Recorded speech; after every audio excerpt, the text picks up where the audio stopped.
There are certain gas stations you only stop at because the next one is 50 miles away. And sometimes, by the time you realize why everyone else kept driving, you've already turned off the engine. Think about what a gas station actually is after midnight. During the day, it's nothing. A place you barely notice. 4 minutes of your life you forget before you're back on the road. But the highway empties out after a certain hour. The trucks thin down to almost nothing. The towns go dark. And those little islands of fluorescent light stop being conveniences and start being the only proof for miles that other people exist at all. That's the trap in it. You need them. When your tank is low and the road ahead is just black on black, that glowing canopy in the distance feels like rescue. You don't ask why the lot is empty, or why no one waved you off, or why the town it's supposed to serve went to sleep hours ago. You just pull in, grateful, and you let your guard all the way down. The 5 people you're about to hear from did exactly that. They stopped because they had to. The details have been changed to protect them, but the roads are real, and so, they say, was the rest of it. Let's start in Nebraska. Story 1. The gas station with no employees. By 2 in the morning, I'd been running on fumes for 20 miles, and the only reason I was out there at all was stubbornness. I sell industrial cleaning supplies. It means I drive a company sedan across 4 states and know the emptiest highways in the country, the way most people know their own street. That stretch of central Nebraska is one of the emptiest there is. I'd stayed too long at a dinner meeting and decided to push through the night instead of getting a hotel, which is the kind of decision that feels smart at 11 o'clock and stupid at 1. The fuel light had been on long enough that the dash had given up on numbers and just said, low. There'd been a station back near the last exit, but it was dark, gates down. I'd gambled that there'd be another one soon.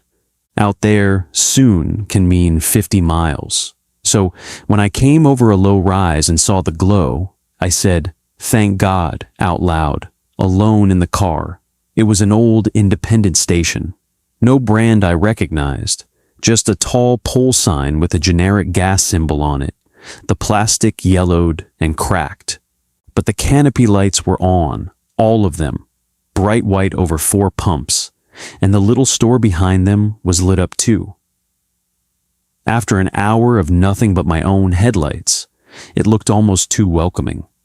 The clock read 2:17. I pulled up to the nearest pump and got out.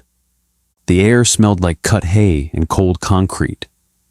Somewhere far off, a dog was barking, slow and bored. There were no other cars, not at the pumps, not beside the store, not around back where employees usually park. A little odd for a place that was clearly open, but I was too relieved to care. I lifted the pump handle and the screen said, "Please pay inside." Old machine, broken card reader, fine. I hung it up and walked toward the store. The glass door had one of those little brass bells on a bent arm, and it jingled when I pushed through. Warm air, coffee and floor cleaner and hot dogs that had been rolling on the warmer too long. "Hey," I called out, "anybody here? I need to turn on a pump." Nothing. There was music playing, low from a radio behind the counter, an oldies station. The volume so far down I couldn't make out the song, just the shape of it.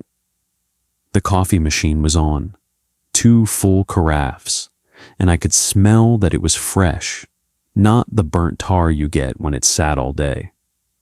"Hello?" I walked up to the register, and that's where the details started bothering me one at a time. On the counter beside the register was a sandwich on a paper towel, turkey on white bread, half of it gone. The bread still looked soft. A can of soda next to it, opened, still beaded with condensation. Somebody had been eating this, minutes ago. Down aisle 2, there was a yellow mop bucket on wheels, the mop still standing in it, a wet patch on the floor where someone had stopped mid-stroke. I wasn't scared yet. I was tired and confused, and my brain was doing what tired brains do, which is find reasons. The clerk stepped out to the bathroom. The clerk's in the walk-in cooler and can't hear me. Small stations run on one person all night, and one person has to pee eventually. That's not a mystery. "I'm gonna pump gas," I said to the empty store. "I'll leave cash on the counter, okay?" Felt stupid saying it to nobody, but it felt important too, to say out loud that I wasn't stealing. I went back out. The pump was already on, reset to 0, ready to go. Somebody had turned it on for me. I stood there with the handle in my hand, looking back at the store, waiting for a clerk to appear at the counter who'd flipped the switch. The counter was empty. I told myself the previous customer session just hadn't cleared. I filled the tank, $41 and change, and I watched every number climb because I didn't have anything else to look at, and because standing under that bright canopy with the whole world dark beyond it, I'd started wanting to keep my eyes on things. I went back inside to leave the money. 2 20s and a 5 on the counter, weighted down with the soda can so they wouldn't blow away. And that's when I looked up at the mirror. It was one of those big convex security mirrors, round, mounted in the corner behind the register. Everything in it was bent and stretched, the aisles curving away, the coolers warped along the edge, my own face small and rounded in the middle. There was a man standing behind me, not close, back by the door, maybe 15 feet away. An ordinary-looking man, older, heavy-set, dark jacket, arms down at his sides. He wasn't doing anything, just standing there, facing me. My first feeling was relief. The clerk, or a customer. Finally, another person. I actually started to turn already saying, "Oh, hey, sorry, I left the cash right." There was no one there. The store was empty. The door was closed. The bell silent. I could see all the way down every aisle. Nobody by the door, nobody by the coolers, nobody crouched behind a shelf. I stood with my hands still half raised toward where a person should have been. Then I laughed at myself, a little. Tired eyes, a coat on a hook, a cardboard display, a shadow thrown by the mirror's curve. Those things distort everything. Of course I'd misread it. I turned back to the mirror to figure out what I'd actually seen. He was still in it, and he was closer. In the reflection, he wasn't by the door anymore. He was halfway up the center aisle, near the mop bucket, same posture, arms down, facing the back of my head. Same jacket, same stillness. I could see the top of my own head in the curve of the mirror, and behind it, him. I turned around, fast, empty aisle, mop bucket, wet spot on the floor, nothing else. I did not look at the mirror again. That was a decision I made on purpose. I kept my eyes down, on the counter, on the floor, and I walked toward the door. I could see the aisle in the corner of my vision the whole way, and there was nothing in it. And still, the closer I got to the door, the more the back of my neck felt like there was one specific point back there that something was looking at. The bell jingled as I went out. I did not run. I walked to my car like a normal person, got in, locked the doors, started the engine. The last thing I noticed, because the passenger window faced the store, was that the coffee machine light had gone off. The overhead lights dipped once, the way old fluorescents do, and came back, and the store looked exactly the same. Sandwich, mop bucket, empty counter, cash under the soda can. I drove. I didn't stop until the next real town, 40-some miles up, where there was a truck stop with actual people in it, 3 drivers and a bored kid at the register. I bought a coffee I didn't need just to be around them, and I sat in a booth until the sky went gray. Here's the part I keep coming back to. A few weeks later, I told this to a customer of mine, a maintenance manager at a plant out that way, mostly as a funny story about being overtired. I described the station and roughly where it was. He got quiet, and then he said he was pretty sure that place had been closed for years. There'd been some trouble with it a long time back. A night employee who worked alone, the man just wasn't there one morning when the owner came to open up. His car was still in the lot, no note, no sign of anything. They looked for a while, and then they stopped, and eventually the family that owned the land just walked away from it. As far as he knew, the pumps had been shut off at the road for years. I told him he had the wrong place. The lights were on. The coffee was fresh. I paid for gas. He asked if I still had the receipt. I did, actually. I'd found it crumpled in the door pocket. The pump had printed one after all, and I'd grabbed it out of habit. I flattened it on my kitchen table that night. The time was right, 2:17 a.m. Exactly when I'd been there. The date was not. The date printed on that receipt was more than 4 years earlier. Probably a dead battery in the machine. Old registers lose their date when the battery dies. It's the most boring explanation in the world, and most days I believe it. I just don't drive that stretch at night anymore. I leave early enough to be through before dark, and if I'm running late, I get the hotel. I don't gamble on the next station being 50 miles away. Some nights, 50 miles is the good outcome. Not everything that goes wrong at a gas station comes from somewhere it shouldn't. Sometimes the thing waiting under the lights is entirely real and knows exactly what it's doing. Story 2. Don't get out of your car. I drove a lot alone in my 20s and never thought much of it. I'm careful in the ordinary ways.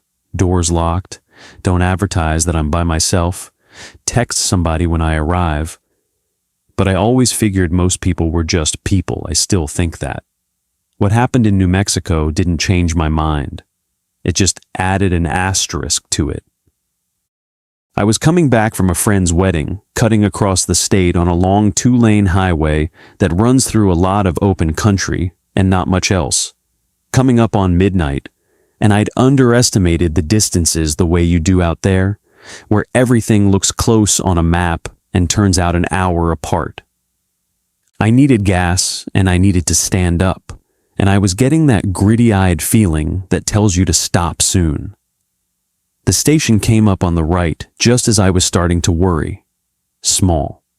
2 pumps, a low cinder block building, 1 sodium light over the lot turning everything orange.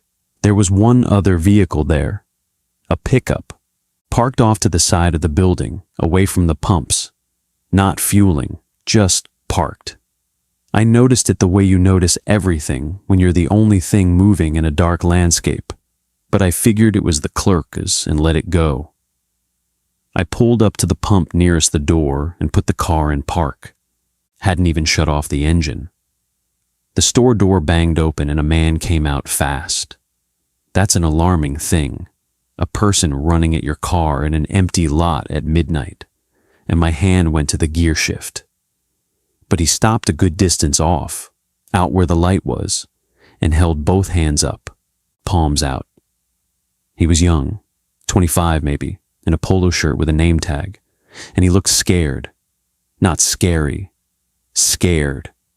"Ma'am," he said, loud enough to carry, "keep your doors locked. Don't get out, please." I cracked the window 2 inches. "What's going on?" He came a few steps closer and dropped his voice. He was sweating, and it wasn't hot out. "There's a guy," he said. "Been out here about an hour, past the edge of the light, over by the road. He keeps walking up to people when they stop. Says his car broke down, says he needs a ride, a jump, whatever. Different thing every time." "Okay," I said. "People break down. Have you tried helping him?"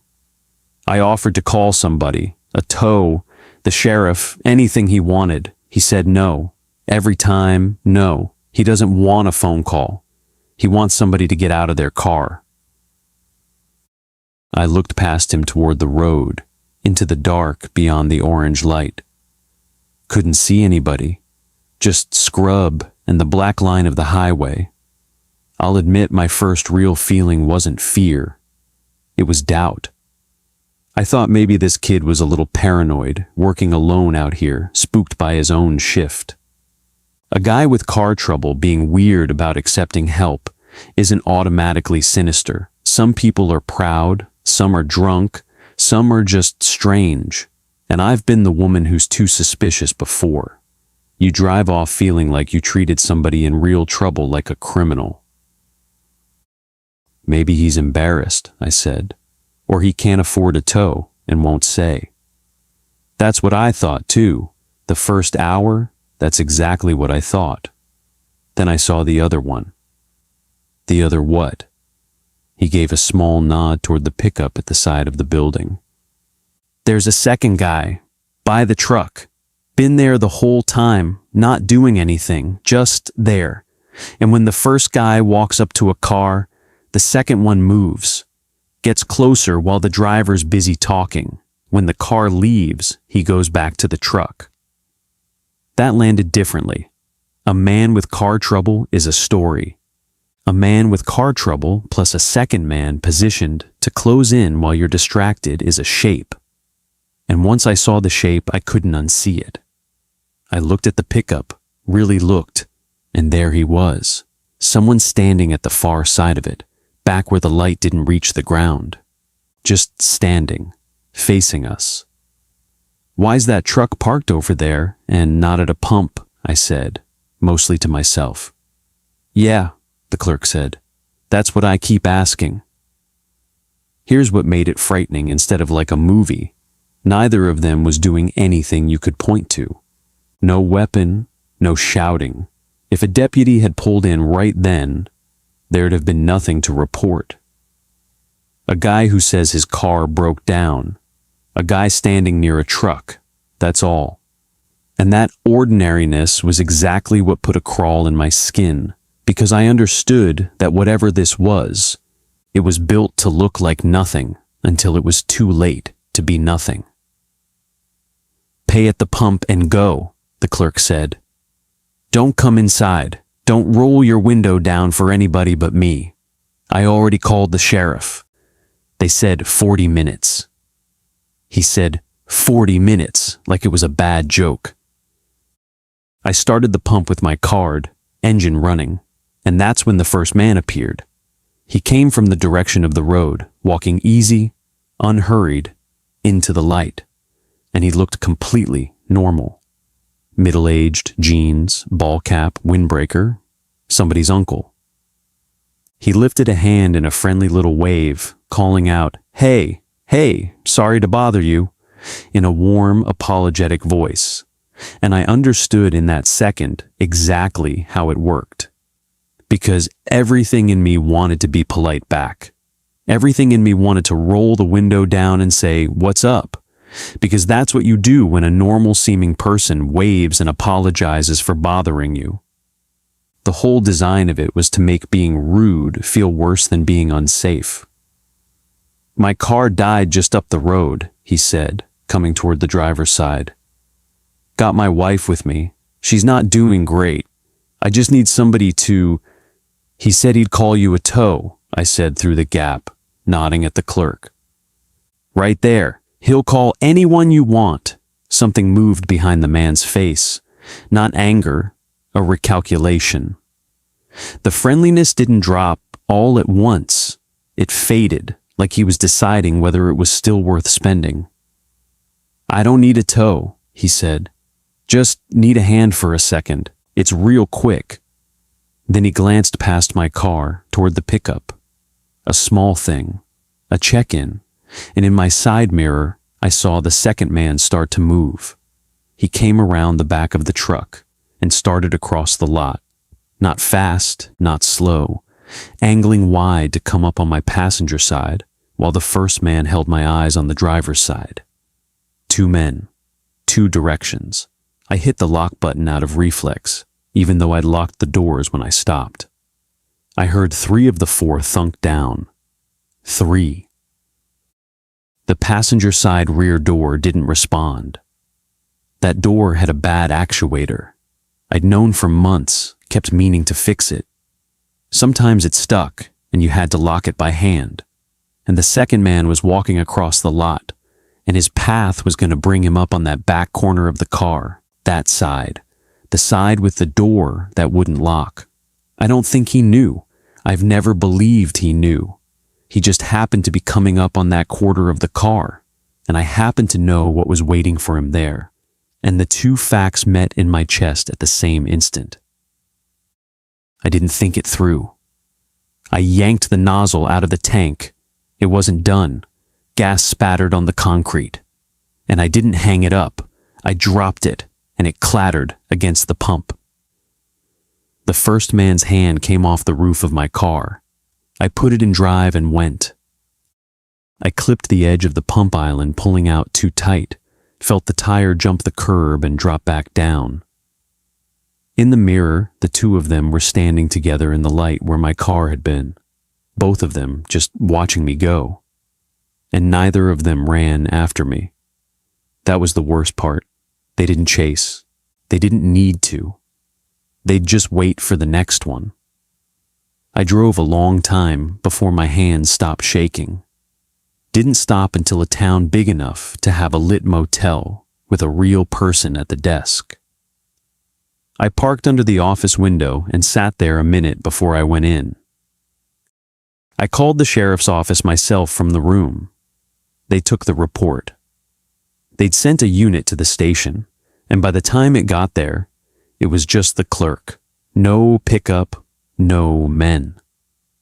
The clerk backed up everything I'd said, but no crime had happened. 2 men had stood in a parking lot. One had asked for help. Nothing you could arrest. I don't know what they wanted. I've never known. Everything they did stayed ordinary, right up to the exact edge of not ordinary. And I drove off before I found out what was on the other side of that edge. Robbery, maybe worse, maybe nothing, and I'll go to my grave having been cold to a man whose wife really was sick in a broken down car. But I remember the way the second man walked. Not toward the first man, not toward the clerk. Across the lot, wide, toward the back corner of my car. I got that actuator fixed the week I got home. The next driver didn't get a warning. He didn't need one from anybody living. The station itself had been trying to tell him for years. Story 3, pump number 6. I took the overnight job to pay for school, which is the most ordinary reason anyone's ever done anything. It was a decent gig for a student, slow hours to study, a manager who left me alone as long as the drawer balanced, and a location out on a state highway in central Pennsylvania with woods on 3 sides, which meant most nights I'd see a dozen customers between 11 and 7, and half of those before 1. The station had 8 pumps out front, 4 islands of 2 under a long canopy. That layout matters because everything that happened at one pump, and I want you to see which one. Standing at the store door looking out, they counted left to right, 1 through 8. The far one on the right, closest to the tree line where the pavement gave out, was 6. 6 and its partners, 7 and 8, were the ones nobody used unless the place was busy, which at night it never was. The first time I noticed anything, I was 2 weeks in. Dead night, no customers, reading behind the counter, and I heard the tone. Every pump makes a little electronic tone when someone lifts the handle to start. A sound I heard 50 times a shift, and stopped hearing. I looked up because there'd been no car, no headlights swinging in, no engine. I checked the status board behind the counter, the grid of lights that shows which pumps are running. 6 was lit. I looked out the window. 6 sat there dark and empty. Nobody there. I checked the clock. 3:08. I did what anyone would. Walked out, over to 6, looked at it. The screen said it was ready, waiting, the way it does when a handle's been lifted but no fuel's flowing. I hung the handle back up. The tone stopped. The status light went off. Old equipment, electrical gremlin. I made a note to tell my manager and basically forgot it until it happened again. Same pump, and when I checked the clock, it was 3:08. 2 nights isn't a pattern. Old pumps have all kinds of gremlins, bad sensors, moisture in the wiring, software older than I was. I told my manager. He said he'd have the tech look at it. The tech came, poked around, didn't find anything obvious, reseated some connectors, left. It kept happening. Not every night, 3-4 times a week, always 6, always around 3:08, sometimes 3:07, once or twice 3:09. But that window. After a while, I'd catch myself glancing at the clock near 3, waiting for it. Then the tone. Then the receipt started. Near the end of a shift, I was clearing the pump side printer on 6 because a customer said theirs hadn't printed, and I found a stack curled up inside it. Not one, a dozen. All from 6, and they were nearly identical. Same pump, timestamps clustered around 3:08, and the amount, which is the part that got into me, was almost the same every time. Not exact. It would drift a few cents, but it hovered right around the same figure, like the same fill-up, night after night, from a car that was never there. I showed my manager, and that's when things changed. Up to then, he'd treated pump 6 as a maintenance annoyance. But when he saw the receipts, and I said out loud that it looked like the same purchase over and over, he went quiet in a way I hadn't seen from him. He didn't say anything strange. He just said, "Throw those out and stop clearing the printer on 6. Leave it." Then he went in the back and stayed a while. I asked him about it a few days later, straight out. "What's the deal with 6? Has this happened before? To other people who worked here?" He gave me a look. Then he said, "Don't stand out at 6 around 3. Do your rounds before or after, that's all." From a guy who talked about foot traffic and inventory shrinkage, that landed like a stone. So I started asking around town, not at work, at the diner where the older regulars ate breakfast, from a woman who'd worked days for 15 years before retiring. I didn't lead with, "Is the pump haunted?" I just asked, casual, whether anything had ever happened at that station. An accident, maybe, and it came out in pieces over a couple of weeks, and no 2 pieces matched cleanly. One man remembered a woman who used to stop late, coming home from a shift somewhere, regular as clockwork, always around the same time. The retired day clerk remembered a little boy, asleep in the back seat, though she couldn't say whose. Somebody else was sure it was the far pump the woman always used, the one by the trees, because it was easy to pull out from and back onto the highway fast, and she was always in a hurry. Somebody else wasn't sure it was that pump at all. And then, every version agreed, something happened. Here's where they all went vague and stayed vague, and I stopped pushing because the people telling me clearly didn't want to be back inside it. There'd been an accident. Something at that end of the lot, that time of night, the car and the highway right there, and the dark. What happened to the woman? What happened to the boy? Nobody would say plainly, and the accounts didn't line up. And I decided I didn't have the right to guess, only that it was bad. And afterward, nobody could use 6 without it feeling wrong. And then enough years passed that new people came and went who never knew, until it was just a manager's flat instruction. Don't stand out at 6 around 3. Knowing even that much didn't make it smaller. It made it worse, because now when the tone went off at 3:08, I wasn't hearing a glitch. I was hearing a routine. A fill-up in a hurry. The night it stopped being just a sound, I was at the counter and it was 3:08 and the tone went off and 6 lit up on the board, same as always. But I was tired of being spooked in my own workplace, so instead of glancing out the window, I went to the office and pulled up the security monitor.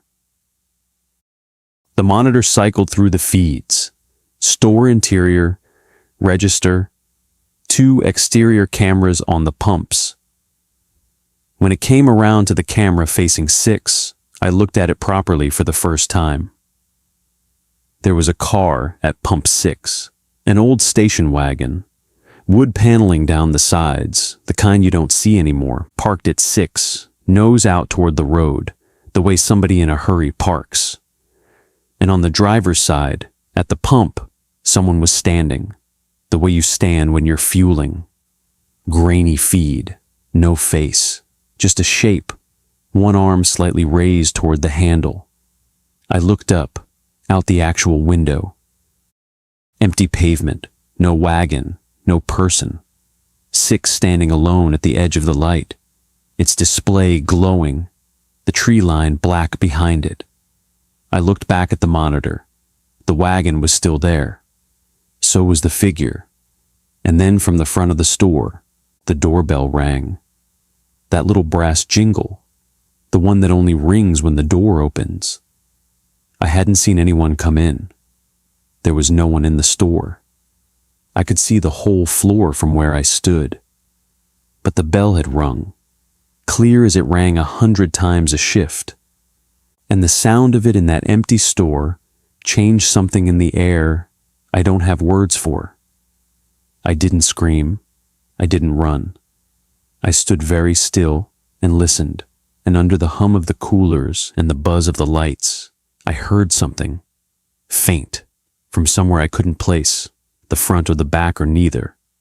A woman's voice, not words, just the rise and fall of one, the cadence of someone speaking low and patient to a sleepy child.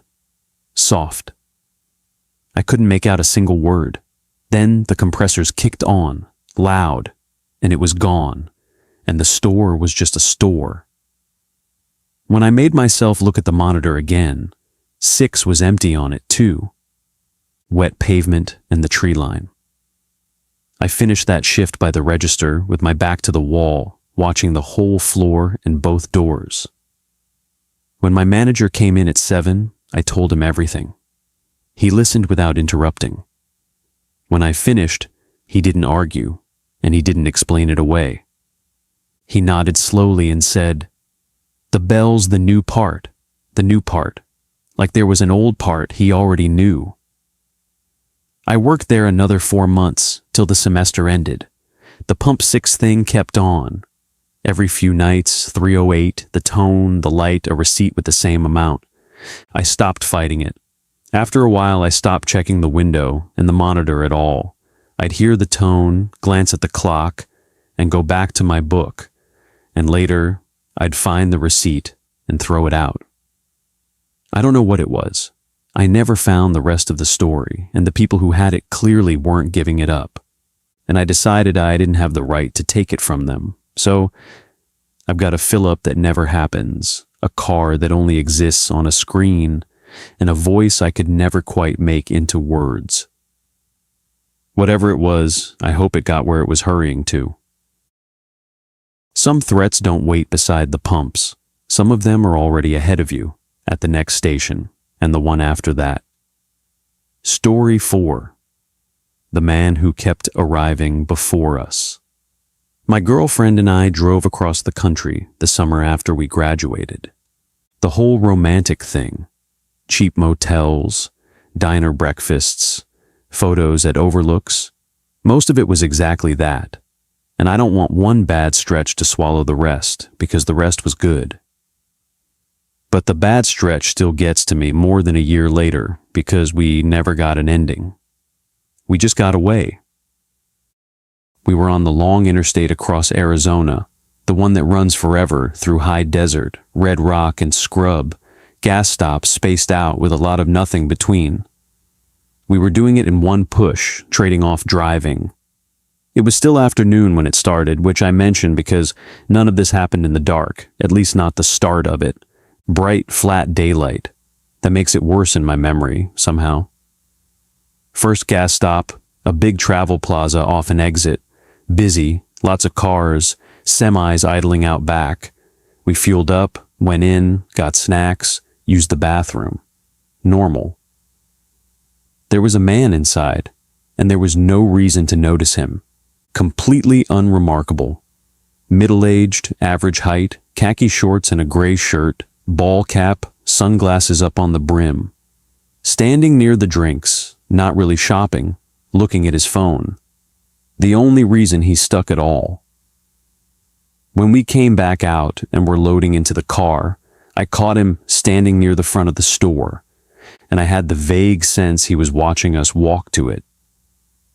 But people look at people. I forgot he existed before we hit the on-ramp.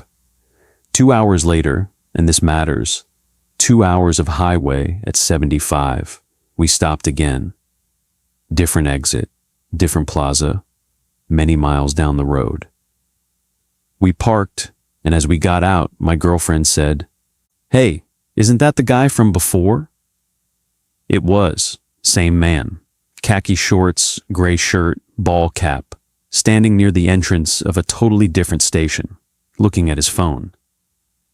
I did the math out loud because I wanted it to be normal. He passed us. We took our time at the first place, ate our snacks. He got ahead of us, and now we've caught up because we're all going the same way on the same road. That's not a coincidence. That's how a highway works.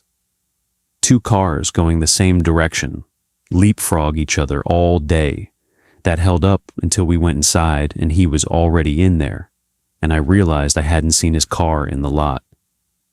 I looked, coming back out, did a slow scan for the kind of vehicle a guy like that drives, and I couldn't pick one out, which meant nothing. Lots of cars. But it stuck. We left. Quieter now. More aware, but still in that was kind of weird, territory, not, we're in danger. My girlfriend's the cautious one, and even she was mostly just saying it to say it. Here's the decision I think about most. After a while, we half joked about testing it. We'd need gas again in an hour anyway, so instead of the next obvious plaza, we deliberately took a small, random exit, a single old station attached to a diner off the frontage road. The kind of place you'd only stop at on purpose. We picked it precisely because nobody riding the flow of traffic would just happen to be there. It wasn't on the way to anything. We pulled in, he was there, sitting on the bench outside the station, not on his phone this time. Just sitting, facing the pumps, facing us as we came in. And when we parked, he looked right at us, not a glance. He turned his head and looked at our car, at us through the windshield, and kept looking. He didn't get up. He didn't gesture. He didn't do one thing you could call threatening. He just watched us pull into a station he had no way of knowing we'd choose, with an expression I can only call patient. Neither of us got out. My girlfriend said, very quietly, "Don't turn the car off." I didn't. We sat there maybe 10 seconds, a long 10 seconds, him watching us watching him. Then I put it in reverse and we backed out and got straight back on the interstate without gas, which we needed, which was a problem, but not the biggest problem in the lot. I don't know how he did it. That's what broke my ability to explain it. There's no version of leapfrogging traffic that puts a man at a random frontage road diner we chose because it was unpredictable, sitting and waiting, facing the entrance before we arrived. We were doing 75. We decided on that exit 10 minutes before we took it. We drove. And now we were genuinely scared and low on gas, and the light was going, and about 20 minutes later, a set of headlights came up behind us, settled a few car lengths back, and stayed. At night, on a highway, A lot of cars sit behind you a long time going the same speed, and it means nothing. I told myself that. But you can test it. I slowed well under the limit. The headlights slowed too, holding the gap. I sped up past 80. They came with me. I moved right and let a couple of cars pass. They stayed back there, matching, keeping that same distance. My girlfriend was on her phone the whole time, and this is the part I'm proudest of, because we didn't do anything dramatic. We didn't try to lose him at speed on a dark highway, which is how people die. She pulled up the map and found the next real town, and inside it the most public, most lit, most staffed place open at that hour. A big 24-hour truck stop, a real operation with a restaurant and dozens of trucks, and above all, people. We drove there with the headlights behind us the whole way, pulled off. They pulled off too. We rolled into that lot bright as day, packed with vehicles, people walking around even then, and we parked right up front under a light, went inside, and stayed. We told the staff. We sat in the restaurant where we could see the door and ordered food we didn't eat and waited. The car that had been behind us, we never got a good look, just headlights, hadn't followed us into the lot, or had, and vanished among all the trucks. We couldn't tell. We waited almost 2 hours. We called the highway patrol and explained, and they were decent but honest. A man being at gas stations, a car matching your speed. There's no crime there, and no plate to give them, because we never got one. They said, stay put till we felt safe, then continue to a populated area, which is what we were already doing. Eventually, the lot turned over a few times and nobody came near us, so we made the last push to our motel a town over, and we made it, and nothing happened. That was the end of it, almost. The next morning, in daylight, in the motel lot, I did something I'd never done in my life. I got down and looked under our car. I don't know exactly what made me, some leftover instinct from the night. And near the rear, tucked up against the frame where you'd never see it without looking, there was a clean patch. A rectangle, about the size of a deck of cards, where the road grime had been wiped clean, bright metal showing through with a faint residue around the edges, like something had been stuck there and then taken off. Whatever it had been, it wasn't there anymore. But something had been. I've turned that over 100 times. I'm not going to pretend I know what it was or how it worked. I only know there'd been something on our frame, in a spot nobody has a reason to touch, and then there wasn't. And then there's the photo. When we finally got home and I was going through the pictures from that very first busy plaza, just casual trip shots, the two of us goofing by the car. There's one I didn't notice for weeks. In the background, out of focus, there's the man, off to the side, and he's holding his phone up horizontal, the way you hold it to take a picture, not down the way you hold it to read. And the angle of it, if you follow the line, points at the back of our car, at the plate.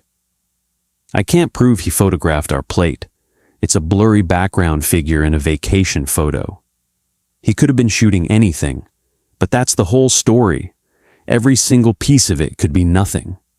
A man at gas stations, a car behind us at night, a clean rectangle under our frame, a blurry figure with a phone raised toward our license plate. We flew the next time we needed to cross the country.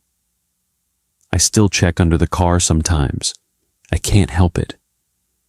The last man arrived without a car at all, and the only thing standing between that clerk and whatever the man wanted was a rule nobody had ever explained to him. Story 5. The Last Customer. The station sat by itself on a 2-lane road in the West Virginia mountains, forest crowding right up to the edge of the lot on the back and both sides. Old Appalachian forest. Dense, dark, the kind where the tree line at night is in a row of trees. It's just where the light ends and the black begins. There was a town, but it was several miles off over a ridge, and the station served the through traffic more than anybody local. Busy enough by day. At night, one of the loneliest places I've ever spent time. I was 24, and I took the overnight because it paid a little more, and I told myself I'd use the quiet hours to figure my life out, a thing you say at 24 and never do. Before my first solo night, the man training me out sat me down for the rundown. Call him Dale. He'd worked there longer than anyone, and he had a way of talking that made you listen. The register, the lottery machine, the coffee, the delivery schedule, the alarm codes, all normal. Then, at the end, he told me two things that weren't, in the same flat voice he'd used for the alarm code. That's the only reason I remembered them instead of laughing. If somebody walks up to that door after 3 a.m, he said, and you didn't see a car pull in, no headlights, no engine, they're just there. Don't unlock the door. I don't care what they say. I don't care how they look. You keep it locked. I said, okay. I figured he meant robbery. Out here, alone, a person who shows up at your door at 3 with no car is somebody who walked. And somebody who walked to a middle of nowhere station at 3 a.m. is somebody you don't open the door for. That's just sense. He looked at me a second like he was deciding whether I really got it. Then he said the second thing. And if they ask you which way they came from, which direction, don't answer, don't point, don't name a road, don't name a town, don't say north or south. Don't answer the question at all. You tell them you don't know and you can't help them. That one I didn't have a box for. I asked what he meant. He just said, you'll probably never see it. Most people work here for years and never do. But if you do, that's the rule. Don't tell him where he came from.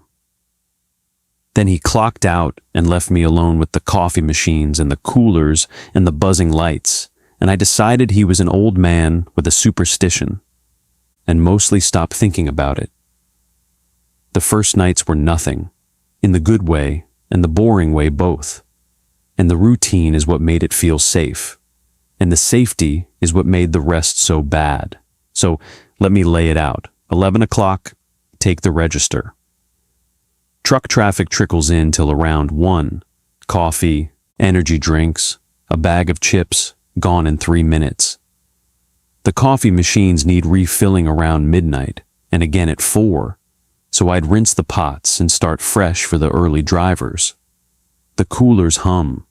Every so often a compressor kicks on with a thunk you learn to stop flinching at. The lottery display scrolls its numbers. 2 fluorescents near the back had a flicker and a buzz you could hear in the quiet. Out front, the pump sat empty under the canopy, and past them, the dark.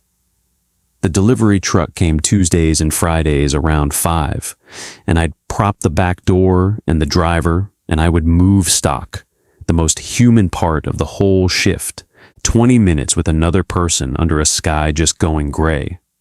For a couple of weeks, that was the job. I got comfortable, filed Dale's rules away, unused, faintly silly, the way you filed a safety card on an airplane. Then came the night. Quiet. Had been for over an hour. No customers, no trucks. I was behind the counter on my phone, and I glanced up at the clock the way you do. 3:26, and I looked out the front window past the register, out at the pumps, and there was a man standing under the canopy. He hadn't been there a second before. I'd just looked up. The lot had been empty, and now there was a man out by the pumps, 30 feet from the door, facing the store. And here's what was wrong, and it soaked through slow, like cold water through cloth. There was no car, not at the pumps, not at the side, not anywhere in the lot. and I hadn't seen headlights. You always see headlights out there. The road's dark, and any car coming throws light across the whole lot for a good while before it arrives. There'd been nothing. No light, no engine, no door. Empty lot, and then a man. He looked completely ordinary. That's what I can't get past. Not pale, not ragged, not wrong-looking in any way you could name. A middle-aged man in regular clothes, jacket, work pants, sturdy boots, the kind of man who'd pull in for gas 100 times and you'd never look twice. If there had been a car next to him, I wouldn't have thought a single thing. He started walking toward the door, and Dale came back to me all at once, with a weight it never had when he said it, and I understood that he hadn't been superstitious and hadn't been joking, because he described this exact thing. After 3, no car, just there. The man came up to the glass. He didn't try the handle. He stopped just outside it, close, and looked at me through the door with a pleasant, tired expression. A man who's been driving too long and just wants to get where he's going. He spoke, and I heard him clearly through the glass, his voice completely normal, a little apologetic. "Evening," he said. "Sorry to bother you. I'm turned around. Can you tell me which way I came from?" Which way I came from? I didn't answer. I'd like to say I was brave about it, but the truth is, I was too frightened to have formed a sentence anyway. Dale's rules were the only thing in my head, and I held on to them like a railing. The door was locked. We always locked it after 2, served customers through the night window. It was locked, and I didn't unlock it, and I didn't answer his question. He waited. His expression didn't change. After a moment, he said it again, gently, like maybe I hadn't heard. "Which direction did I come from? I just need to know which way." I made myself talk. "I don't know," I said. "I can't help you." Came out steadier than I felt. Something flickered over his face, not anger, something closer to disappointment. A man who's heard that answer before and hoped this time would be different. He stood there another few seconds, looking at me through the glass. Then he turned and walked back across the lot, past the pumps, toward the road, and I lost him at the edge of the light, right where the canopy's glow gave out, and the dark began. He walked into that seam and was gone. I never saw which way he went on the road. He was in the light, and then he wasn't. I stood behind that counter a long time, not moving. Then, because I needed it to make sense, I went to the little office and pulled up the security monitor. I wanted to see the car I'd missed. I wanted to see him arrive on tape, so I could tell myself I'd just spaced and missed the headlights, that this was a lost driver, and Dale's rules were a coincidence that happened to fit. The monitor cycled through the feeds, and when it reached the interior camera, the one mounted high in the back corner, looking out over the aisles toward the counter and the front windows, I saw the store, empty, lit, the coolers glowing, the counter where I'd been standing, and the man was in it. Inside the store, standing in the center aisle, behind where I'd been at the counter, facing the same way I'd been facing, inside, on a camera showing the room I was right then, standing at the edge of. The doors were locked. I had watched him walk off across the lot into the dark. And there he was, on the interior camera, in the store, 10 feet from where I'd stood. I turned around, empty. The aisle where he stood on the screen held nothing but shelves and the flickering light overhead. No one there.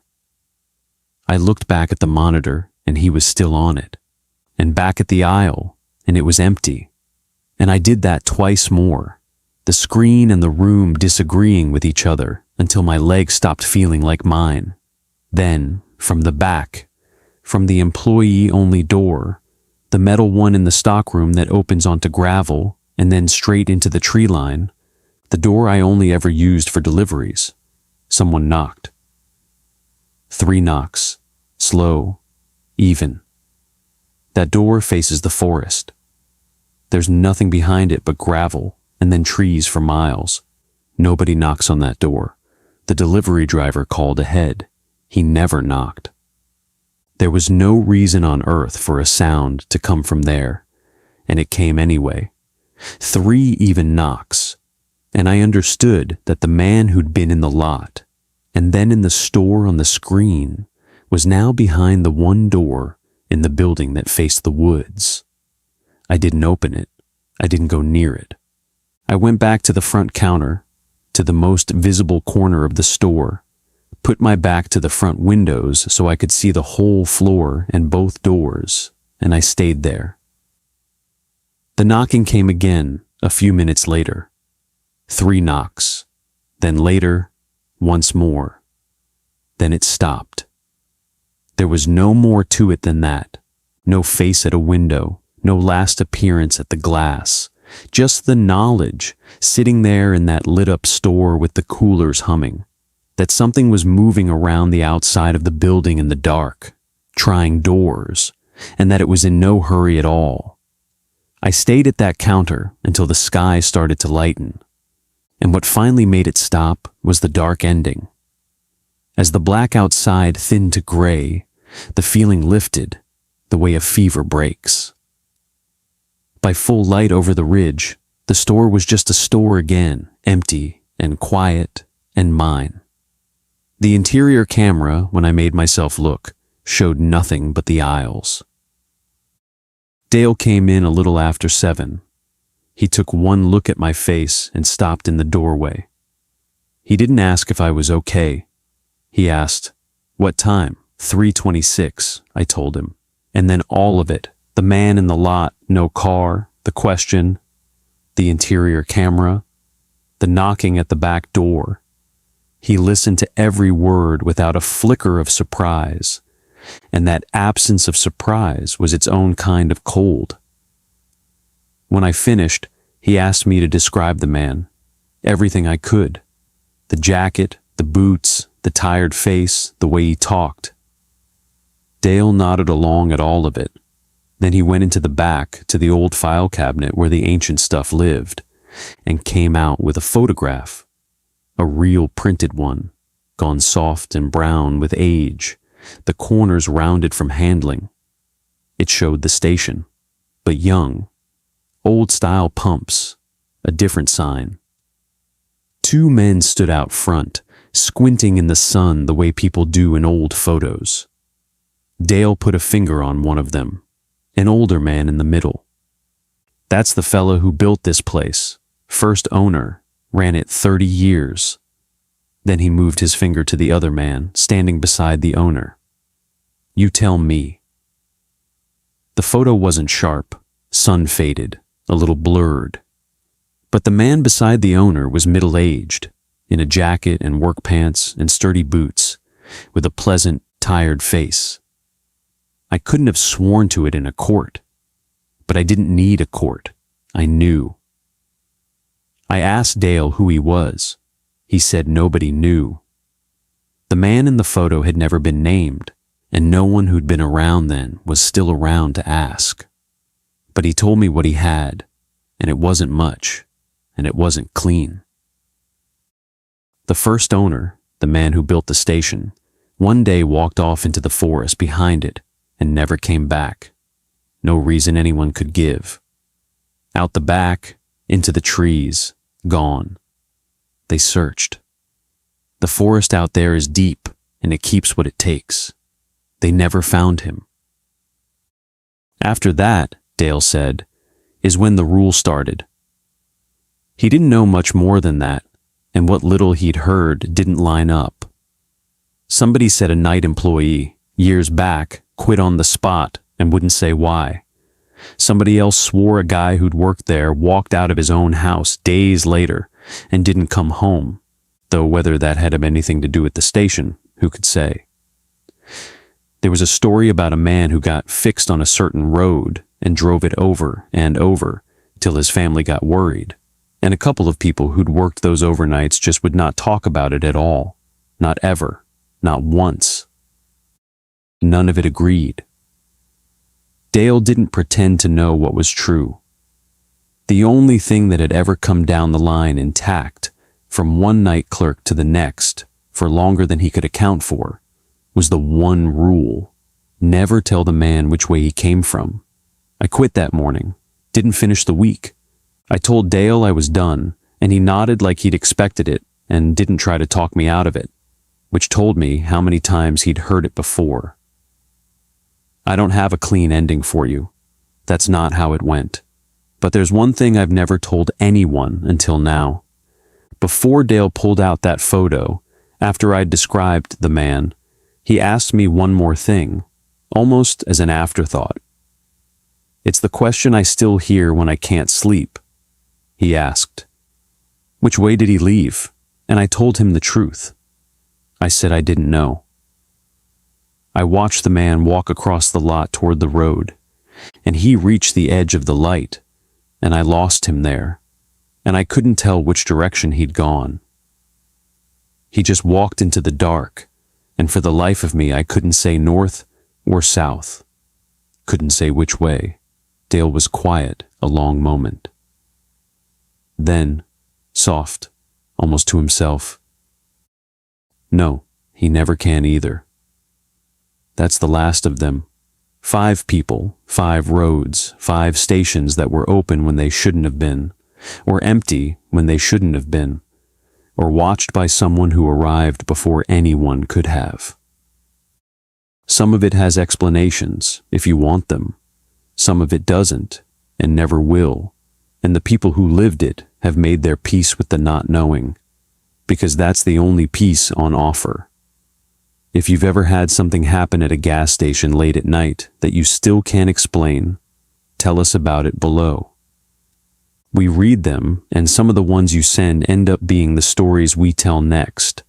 And if these kept you company on a dark drive or a long night, consider subscribing and turning on notifications, so the next time the lights are low and the world's asleep, Mind After Dark will be here waiting.